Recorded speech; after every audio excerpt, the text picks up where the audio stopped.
A graça e a paz, irmãos. Irmãos, estamos continuando a nossa lição de número 17, né? Começamos e fomos até certo ponto e hoje nós vamos terminá-la. Então nós já vimos na aula passada que Deus havia renovado as promessas a Abraão. Ele prometeu a Abraão grandes e boas cidades, casas cheias de todos os bens que ele não encheu, poços cavados que ele não cavou, vinhas e olivais que não plantou, e que seus descendentes seriam como as estrelas do céu. Então Deus naquela situação renovou as promessas de Abraão, e a fé dele foi-lhe imputada por justiça. Nós vimos também que Deus mudou os nomes de Abrão e de Sarai para Abraão e Sara, né? Nós vimos também que o Senhor e 2 anjos visitaram a Abraão. Deus, naquela ocasião, revela a Abraão a sua intenção em destruir Sodoma, e Abraão intercede. Abraão intercede por Sodoma. E aí é aquela ocasião em que ele fala: Senhor, o Senhor destruiria o justo com o ímpio? E aí vem aquela situação dos 50, se houverem 50 não destruirei. E aí Abraão diminui para 45, depois ele diminui para 30, 20 e 10. Ele vai até 10 e para. E aí nós vimos aqui que possivelmente, né, ele parou em 10 porque se ele continuasse diminuindo, ele estava focando em sua família. Então, como ele parou em 10, ele provou que ele estava preocupado com toda a cidade. E nós terminamos no momento em que os 2 anjos vão até Sodoma. Os 2 anjos foram até Sodoma. E aí nós iniciamos agora a nossa parte B da lição. Vamos começar falando sobre a pecaminosidade dos sodomitas. O homem é pecador, necessita de Deus e é incapaz de salvar-se. Nós temos repetido muito isso. O homem é incapaz de salvar-se por si só. Nós vamos ler em Gênesis 19, de 4 a 7. Mas antes que se deitassem, os homens daquela cidade cercaram a casa. Os homens de Sodoma, tanto os moços como os velhos, sim, todo o povo de todos os lados, e chamou por Ló e lhe disseram: onde estão os homens que à noitinha entraram em sua casa? Traze-os para fora, a nós, para que abusemos deles. E lhes disse, então Ló lhes disse: rogo-vos, meus irmãos, que não façais mal. Nessa passagem, irmãos, nós vemos aqui um exemplo claro da pecaminosidade dos sodomitas. Então nós percebemos aqui o grau de perversão daquelas pessoas, né? Eles queriam abusar dos anjos, né? Usar os anjos ali da forma que eles bem entendessem. Então a gente começa a ver o grau de depravação dos sodomitas. Era algo muito perverso, era algo terrível. Para Deus chegar ao ponto de querer destruir aquela cidade, como a gente já viu lá atrás acontecendo, nos dias de Noé, é porque realmente a depravação era grande. Eles praticavam todo tipo de depravação sexual, todo tipo eles praticavam. Então a gente vê a decadência do homem, né? A Bíblia diz que eles abandonaram a maneira natural do ato sexual. Então a gente vê realmente o homem abraçando aí a depravação sexual. Na realidade, o ato sexual, ele é santo, né? O homem é que depravou. Então o homem é que perverteu a relação sexual, o ato sexual. Só que em nossa sociedade, nós vemos essa questão da relação sexual sendo retratada de forma banal. Nós vemos hoje, mais uma vez, a gente traz para os dias de hoje, e a gente vê que realmente essa questão da herança, né? Da relação sexual, do ato sexual sendo mostrado de forma banalizada. E aí a gente presencia isso por várias vezes na televisão, né? A televisão passando essas mensagens, esses conceitos, onde mostra realmente essa questão da perversão, da depravação.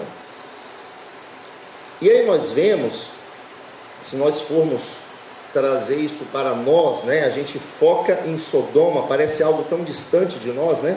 Mas será que nós somos diferentes deles? Será que nós somos diferentes? Nós somos melhores ou diferentes que eles?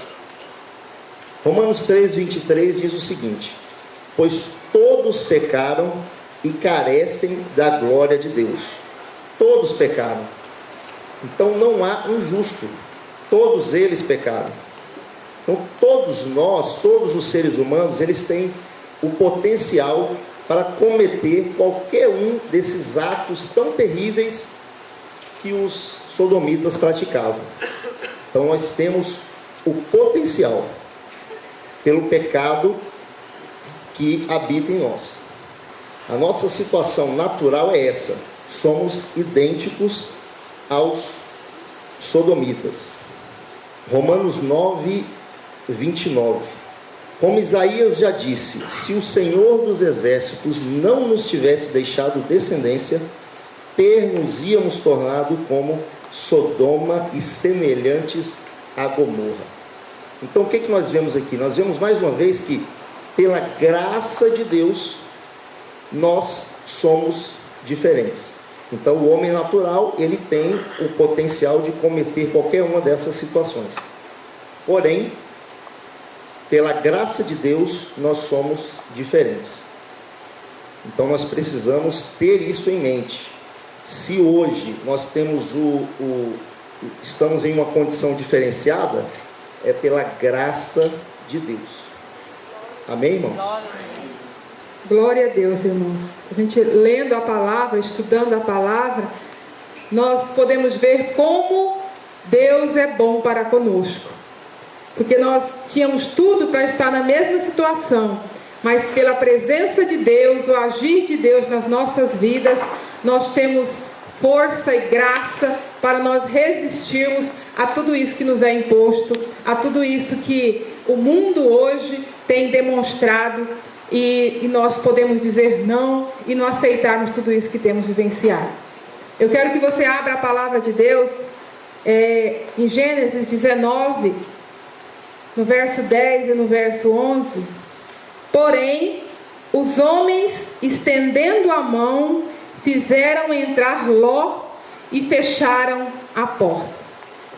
Lendo o texto anteriormente, você pode ler na sua casa, mas o Barro já fez menção do texto. O texto demonstra que os homens, os anjos que foram até a casa de Ló, a cidade toda foi até ali então para que abusassem sexualmente daqueles homens. E Ló até chegou a oferecer as suas filhas para que aqueles homens não fossem abusados sexualmente. E o texto diz que 19:10. Porém, os homens, estendendo a mão. Quem eram os homens? Eram os anjos enviados de Deus à casa de Ló, para que Ló pudesse ser tirado daquela cidade perversa, para que Ló pudesse ser tirado daquele lugar, para que a sua casa, a sua família fosse salva daquela situação. Então a gente pode ver, irmãos, os homens ali eram a ação de Deus na vida de Ló, estendendo a mão para que aquela família, para que aquele homem pudesse estar livre daquele momento que aquela cidade ia passar, porque aquela cidade ia sofrer o juízo de Deus, ela ia ser completamente destruída por causa da iniquidade daquele povo. Mais uma vez a gente vê a ação de Deus, Deus intervindo na história, naquele momento, para acabar com tudo aquilo que era contrário à vontade dele, para tudo aquilo que estava afrontando a Deus, tudo aquilo contrário a que Deus havia ensinado e vinha ensinando a este povo e tem ensinado até hoje. E no próprio texto, olha a outra frase que nos chama muita atenção. O texto diz assim: porém os homens, estendendo a mão, a ação de Deus, o próprio Deus agindo, fizeram entrar Ló e fecharam a porta. Quando a gente fala em fechou a porta, qual que é a mensagem? O que você lembra? Quando Noé construiu a arca, pregou a palavra de Deus a toda aquela geração, e aquele povo não ouviu a palavra, rejeitou ao Senhor, não aceitou ao Senhor, e veio o dilúvio, choveu como Deus disse que ia chover, por mais que nunca tinha chovido na vida, choveu, houve a inundação, e o próprio Deus fechou a porta, ou seja, selou aquele momento. Quem entrou, entrou, quem não entrou, não ia entrar mais. A ação de Deus é aquilo que nós já trabalhamos aqui, e nós temos aprendido em todas as nossas lições. Deus dá um tempo determinado. Existe um tempo. Deus, ele é longânimo, a longanimidade de Deus, ele vai trabalhando, vai ensinando, vai orientando, mas há um dia que o juízo de Deus chega para todos nós, e esse dia o juízo é executado e vai acontecer. E nós podemos ver aqui em Sodoma a mesma ação de Deus, o padrão de Deus estabelecido, e sempre acontece da mesma forma. E nós podemos ver, irmãos, que a gente fala, mas Ló, Deus então manda os seus anjos até a cidade para salvar Ló e a sua família. Abraão havia intercedido por ele, pela cidade de certa forma, porque como o Barros falou, ele foi lá de 50, 45, 40, 30, 10, conversando com o Senhor, num relacionamento com o Pai, e eles então param em 10. A família de Ló era 4, se os dois genros de Ló, noivo das filhas, namorado, quisessem ter ido com ele, seriam 6, mas eram 4 pessoas. Ló, a esposa e as 2 filhas. E o interessante é que a gente vê de novo a mesma ação. Se você ler o texto, quando Ló chama os seus genros para irem com ele, a palavra de Deus diz que os genros riram, não acreditaram que a cidade ia ser destruída. Ou seja, novamente rejeitando, ouvindo, por mais que soubessem, que conheciam a história, vamos dizer assim, eles rejeitaram ir com Ló, sair da cidade, para que pudessem ter então as suas vidas salvas. Eu quero que você abra a Bíblia, a palavra de Deus, em 2 Pedro 2, 7 e 8. E livrou o justo Ló. E livrou o justo Ló, afligido pelo procedimento libertino daqueles insubordinados, porque este justo, pelo que via e ouvia quando habitava entre eles, atormentava a sua alma justa, cada dia por causa das obras iníquas daqueles. Ló estava em Sodoma, naquela região, mas ele estava com a alma afligida, triste por tudo que estava acontecendo. Porque nós não podemos esquecer, irmãos, que Ló sempre caminhou com Abraão. Ele sempre participou de todos os sacrifícios que Abraão oferecia ao Senhor. E como nós temos aprendido, as mensagens eram transmitidas, a história era contada de pai para filho, um ia falando por o outro, e Ló então tinha conhecimento de Deus, da verdade, do que era certo, do que era errado, e sabia exatamente como deveria agradar ao Senhor. E o texto diz, e livrou o justo Ló. Irmãos, para eu ser justa, eu tenho que ser justificada. E para eu ser justificada, eu tenho que crer. Hoje nós somos justificados em Cristo, porque nós ouvimos a mensagem do Evangelho, cremos na mensagem do Evangelho, e hoje somos justificados. Hoje nossos pecados foram perdoados e nós temos a vida eterna. Então nós somos justos. E a Bíblia diz que Ló era justo. Que ele, o justo Ló, e os anjos foram àquela cidade, então, para poder então retirar Ló, porque o clamor de Ló havia chegado ao Senhor. Ló era pecador como todos nós. Só que quando ele aceitou, quando ele presenciava, ele estava junto com Abraão no sacrifício, nos holocaustos que eram oferecidos, ele reconhecia que era somente através do sacrifício que nós poderíamos chegar ao Senhor. Existe um padrão para nós chegarmos ao Senhor. E no Velho Testamento a gente sabe que esse padrão era e é o sacrifício, o sangue derramado. Só que nosso sacrifício foi perfeito, o sacrifício de Jesus na cruz, o sacrifício eterno. Nós não precisamos fazer mais nada, porque tudo já foi consumado. Está tudo pronto, está tudo acabado. O preço que precisava ser pago já foi pago por Jesus na cruz. E por isso que nós estamos aqui, ouvimos a palavra, cremos no Evangelho e temos o nosso nome escrito no livro da vida e vamos morar eternamente com o nosso Pai. Amém? Então Ló, ele foi justificado, ele creu, e os anjos então foram à casa dele para que ele pudesse sair daquele local com a sua família. Ló cria nas promessas dadas a Adão e ao seu tio Abraão sobre o libertador vindouro. Sabia que haveria de vir o libertador, aquele que esmagaria a cabeça da serpente, aquele que ia libertar, aquele que ia trazer a vida eterna a todos nós. E como realmente trouxe. Deus é amoroso e misericordioso e bondoso. Ele deu oportunidade a Ló e a sua família, assim como ele dá oportunidade a cada um que queira estar na sua presença e buscar a presença dele e entregar a nossa vida ao Senhor.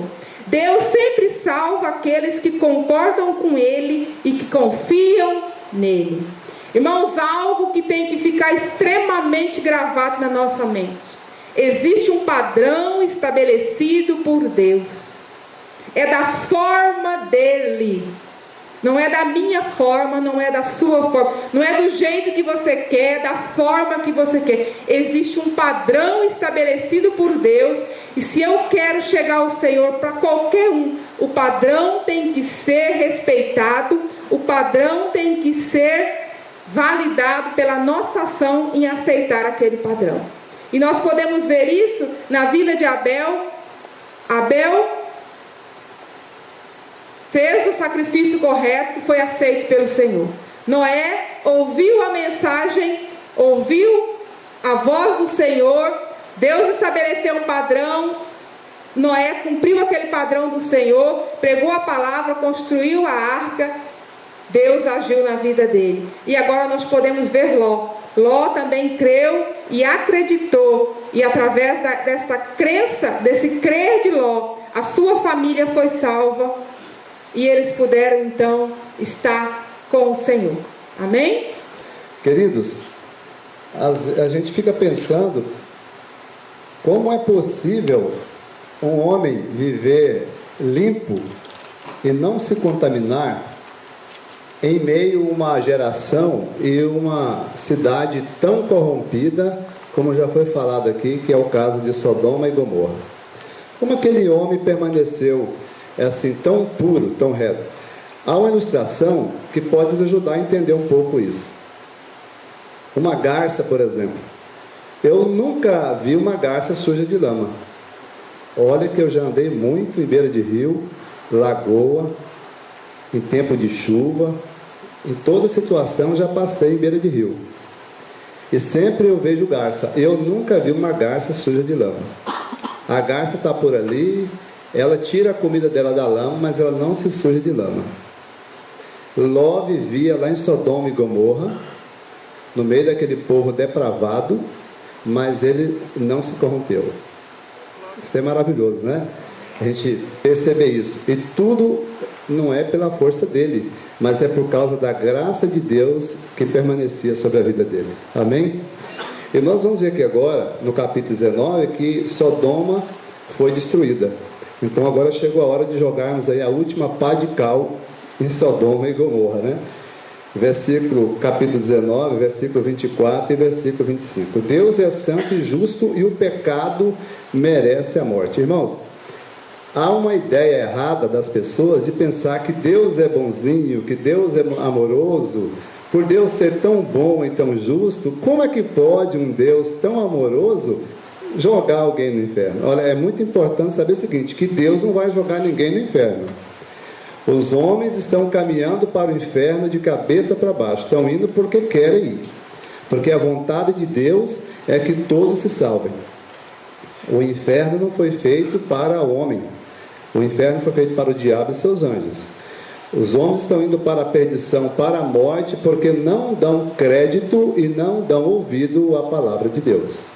Deus nunca mudou a forma de agir com relação à sua graça, à sua misericórdia. Foi a mesma forma no princípio, tem sido no decorrer de toda a nossa lição, de todo o estudo da palavra, é hoje e será eternamente.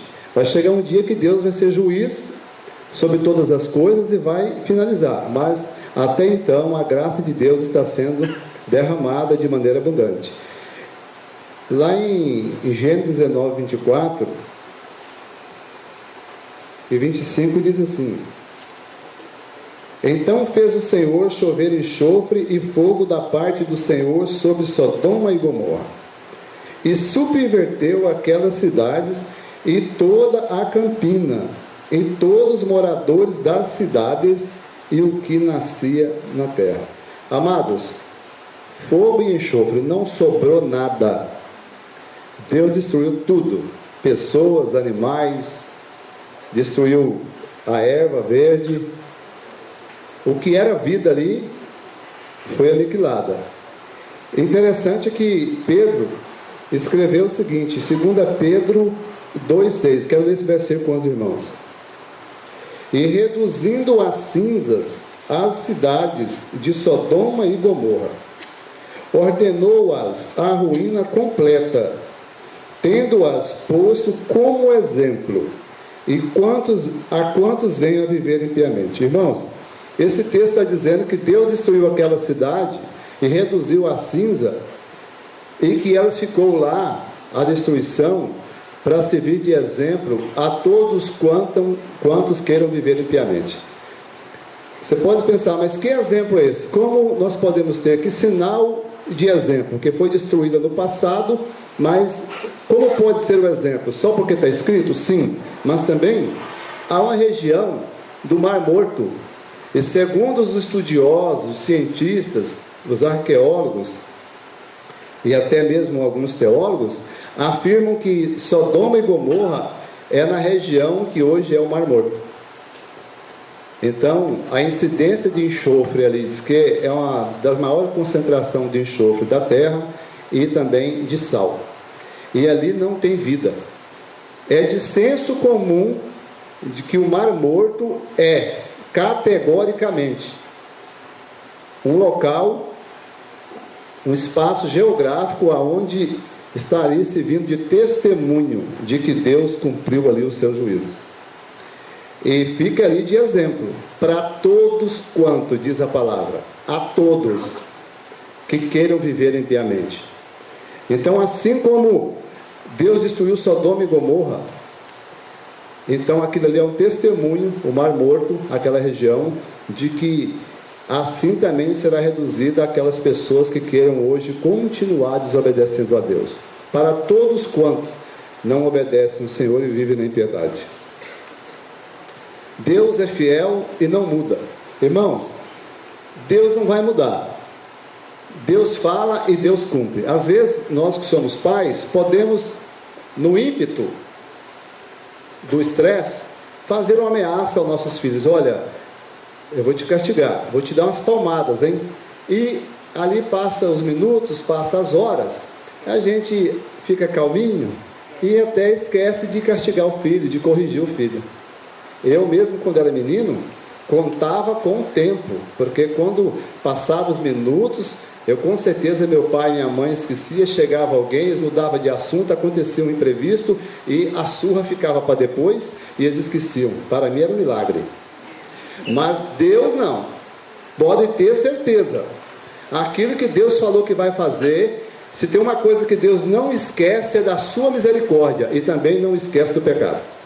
Duas coisas que estão diante de Deus: a misericórdia dele não tem fim, a justiça também. E se Deus falou que vai julgar, que vai trazer a juízo o pecado dos homens, pode ter certeza. Esta palavra hoje ela é para nos alertar, para nos despertar para essa realidade. Ainda bem que nós temos tempo de conserto. Ouvindo a palavra de Deus, podemos aceitá-la no nosso coração e sermos transformados pelo poder desta palavra, porque Deus não esquece o seu juízo. Meus amados, e Deus é o mesmo, né? Ele não mudou, é o mesmo ontem, hoje, será para sempre. Ninguém pode escapar do julgamento de Deus. É muito bom saber disso. Não tem pequeno, não tem grande, não tem rico, não tem pobre, não há ninguém sobre a terra que poderá escapar do juízo de Deus, ou para a vida eterna, ou para a vergonha e desprezo eterno. Deus há de cumprir a sua palavra. Amém? Agora que Sodoma foi destruída, nós vamos falar sobre uma pessoa, um personagem muito importante nessa história toda, que é a esposa de Ló. Deus é justo e santo. O pecado exige a morte. Gênesis 19, 26 diz o seguinte: e a mulher de Ló olhou para trás e converteu-se em uma estátua de sal. Irmãos, a palavra de Deus lá em Lucas 17, 32, tem uma advertência. Ela diz assim: lembrai-vos da mulher de Ló. E quando analisando o texto, estudando, eu percebi o seguinte, que esse capítulo, o capítulo 17, ele fala sobre os tropeços. E o título dele fala, que está inserido esse versículo, fala sobre a vinda do reino de Deus. E ali, Lucas fala em 31, assim, vou ler 31 e 32. Naquele dia, quem estiver no eirado e tiver os seus bens em casa, não desça para tirá-los. De igual modo, quem estiver no campo, não volte para trás. Marque bem, não volte para trás. Logo em seguida ele diz: lembrai-vos da mulher de Ló. Em Gênesis, Deus deu uma ordem para aquelas pessoas, ao saírem daquela cidade, eles não deveriam olhar para trás. E aquela mulher, ela olhou para trás. Nós temos que estar preparados para a hora que Jesus vier. E esse preparo, ele se dá no âmbito dos nossos corações. Aquela mulher, ela estava tão envolta àquela cidade, ela era dali, ela estava tão envolta que ela não conseguiu sair dali e obedecer a Deus. Ela teve que olhar para trás. E tudo isso aconteceu por quê? Porque no seu coração ela não estava obedecendo a voz do Senhor. A boca fala do que o coração está cheio. Muita gente serve a Deus sem atentar para do que o seu coração está cheio. A mulher de Ló é um exemplo disso. Nós devemos chegar e deixar com que Deus trate o nosso coração. E essa mulher, ela não deixava com que Deus tratasse o seu coração. O marido dela, o seu esposo, como já foi dito aqui pela irmã Rose, era um homem justo. Ele viu os sacrifícios, ele gemia pelo pecado daquela cidade, e aquela esposa, ela não aprendeu nada com aquele marido. Então, ela não se deixou tratar. Aí, o que acontece com os nossos corações quando nós não deixamos com que Deus trate conosco no âmbito dos nossos corações? A gente acaba voltando para o lugar de origem. Foi isso que ela fez. Ela olhou para trás. Ela acabou voltando a face dela para aquilo que realmente estava dentro dela.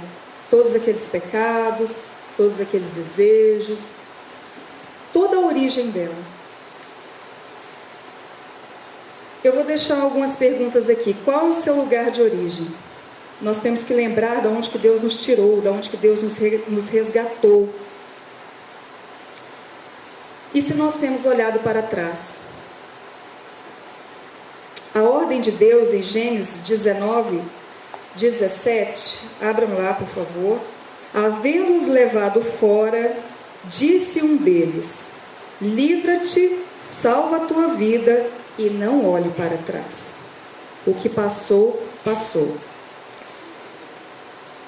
Eu não me lembro agora se foi Aristóteles, se foi Sócrates, foi um desses filósofos. Uma frase bem interessante, eu tenho guardado ela há muito tempo na minha mente, só não lembro de qual dos dois. Em uma sociedade, os bons servem como modelo e os maus como exemplo. Quando Lucas diz, lembrai-vos da mulher de Ló, ele está nos deixando ali um exemplo. E outra pergunta que eu quero deixar para os irmãos pensarem: qual é o exemplo que vocês, que eu, que nós estamos deixando? Exemplo mau? Se você não tratar seu coração diante de Deus e se deixar ser tratado por Ele em um relacionamento sincero, você corre o risco de servir como exemplo, assim como a mulher de Ló, e um mau exemplo. Amém? Meus irmãos, esta lição, ela começou com o irmão César abordando cabalmente a questão da justificação de Abraão. Abraão foi justificado e foi declarado justo por Deus em todos os âmbitos, porque Abraão foi um exemplo de uma pessoa que creu em Deus, confiou no Senhor. E Abraão havia feito 3 altares, ele fez 3 sacrifícios, derramamento de sangue. Quando falamos de derramamento de sangue, nós temos aqui bastante gente nova que está começando agora conosco. Esse derramamento de sangue era no sentido de que um inocente morra pelo pecador. Então, era um animal que era sacrificado no altar, derramado o seu sangue e oferecido no altar como oferta agradável a Deus. Aquele animal, ele simbolicamente, ele morria no lugar do pecador. Então, quando falamos de derramamento de sangue, muita gente vai pensar, mas que tanto sangue derramado é esse, né? Que igreja sanguinária é essa? Não é isso. Então, nós temos que respeitar aqui, né, o tempo de fé que muitos de nossos irmãos estão dando os primeiros passos. Com o tempo vocês vão aprender mais sobre isso. Mas, queridos, quero ressaltar aqui que essa lição, ela tem esse ponto-chave da justificação de Abraão, da justificação de Ló, e também ela trata de juízo. Deus aqui, essa lição é trata das pessoas que são justificadas por Deus e são salvas, e também trata das pessoas que são condenadas por Deus e perecem na morte. Romanos 6, 23 está escrito que o salário do pecado é a morte. Então, para todo pecado, a recompensa é a morte. E o preço exigido pelo pecado é exigido por Deus. A justiça de Deus assim o requer. É necessário que morra em pagamento do pecado. É por isso que o inocente, desde a fundação do mundo, o inocente sempre morreu no lugar do pecador. O inocente morreu no lugar do culpado. E nós vemos aqui que foi assim no Éden, quando Deus sacrificou o primeiro animal e justificou Adão. E nós temos também no decorrer da história, quando Abel também foi justificado. Embora Abel, sendo morto pelo seu irmão Caim, ele foi declarado justo. Está escrito no livro de Hebreus que Abel foi declarado justo, porque ele cria em Deus, confiava em Deus. E ele apresentava-se diante de Deus dentro dos padrões estabelecidos por Deus.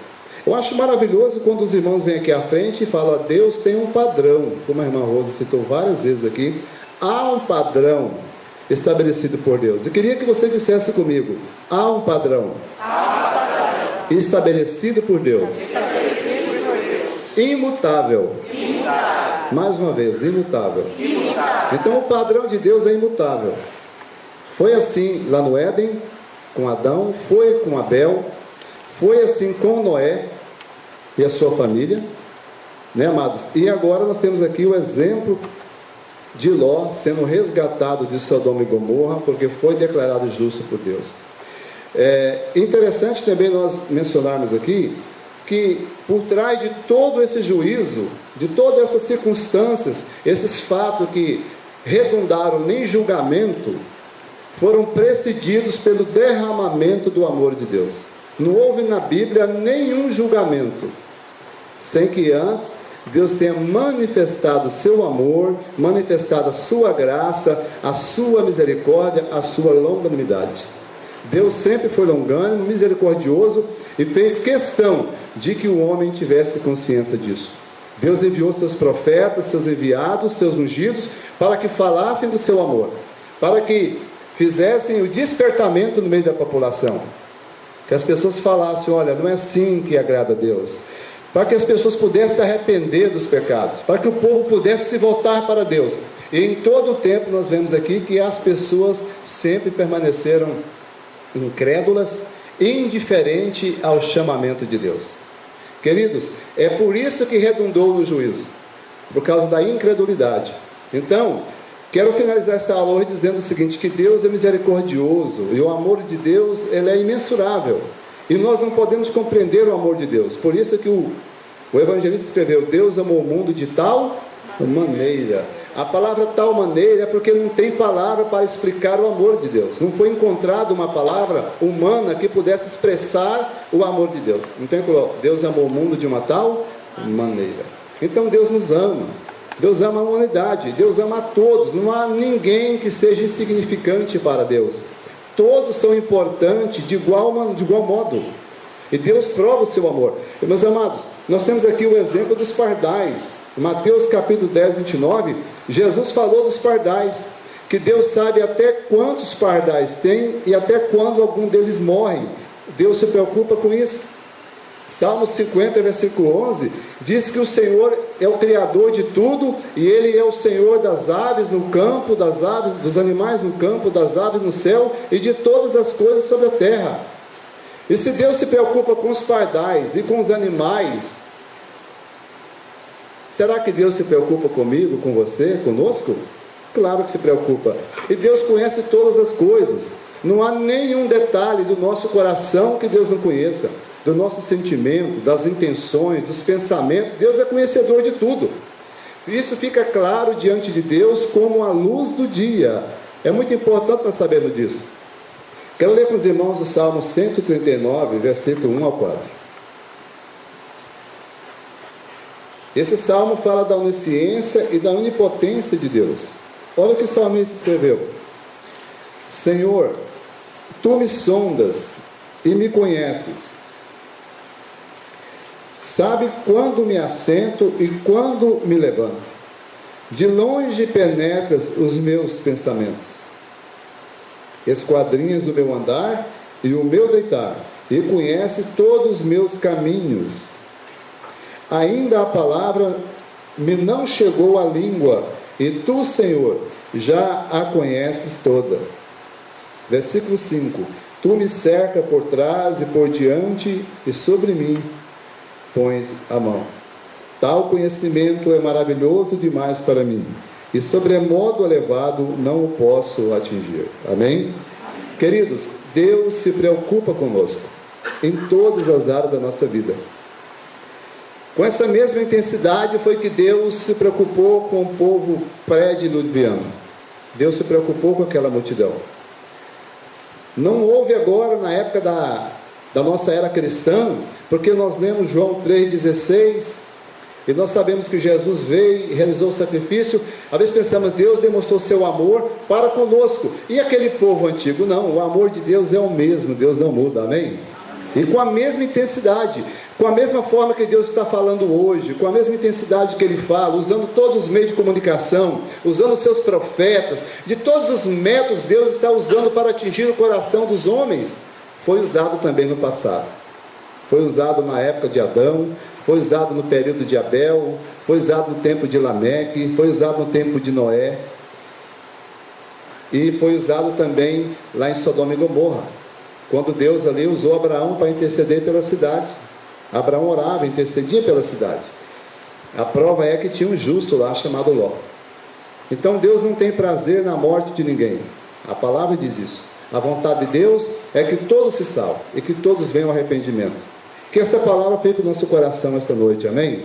Amém. E que nós possamos refletir e pensar: Senhor, sonda meu coração, porque eu quero crer na tua palavra, não como eu penso, não como eu quero, não sobre minhas próprias obras, mas conforme ensina a tua palavra. Eu quero crer em ti, quero servir ao Senhor e amar o Senhor de acordo com o padrão que o Senhor estabeleceu e o Senhor não muda, amém? E a graça de Deus vai ser derramada abundantemente sobre as nossas vidas, amém? Graças a Deus. Quero convidar aqui um dos nossos pastores. Observando os irmãos dando a aula aqui, falando sobre a história, a vida de Ló, relatando um pouquinho sobre Noé, homens que viveram em tempos de juízo, né? Homens que viveram um tempo a qual Deus julgou a terra, julgou o povo, e esses homens, eles foram libertos porque eles creram na palavra de Deus. Mas o que me alegra o coração é que Deus se importa com a família. Eles não foram sozinhos. A intenção de Deus era salvar toda a casa deles. Não foi diferente com Noé. Quem se salvou? Noé, sua esposa, seus filhos e suas noras. Com Ló, sua esposa, ela saiu da cidade. Que pena que ela olhou para trás, mas ela saiu da cidade. Ló e suas duas filhas. Ao ponto eles demoraram tanto na cidade, diz o texto, ao ponto do anjo pegar pela mão e falar: vamos embora, vamos sair daqui. E eu creio que antes que Deus venha julgar essa terra, Deus também quer salvar a sua família todinha. Deus quer salvar toda a sua casa. Deus há de levantar pessoas, profetas. Deus há de levantar anjos que vão falar com seus filhos, com seu marido, com a sua esposa. E eu tenho certeza que toda a sua casa será salva. Certa vez Paulo foi indagado por um homem, por um carcereiro. Ele falou: Senhor, como é que eu faço para receber Jesus? Ele falou: Senhor, crê no Senhor Jesus e será salvo tu e a tua casa. Então, meu irmão, essa é a mensagem que eu deixo no seu coração nessa noite. Crê no Senhor Jesus. Antes que venha o juízo, antes que essa terra seja julgada, crê no Senhor Jesus, será salvo tu e toda a sua casa. E como disse a Rose aqui, um dia estaremos para todos sempre com Ele. Você não vai estar sozinho. Seus filhos vão estar lá, sua esposa vai estar lá, seu marido vai estar lá. O que eu preciso fazer, pastor? Creia.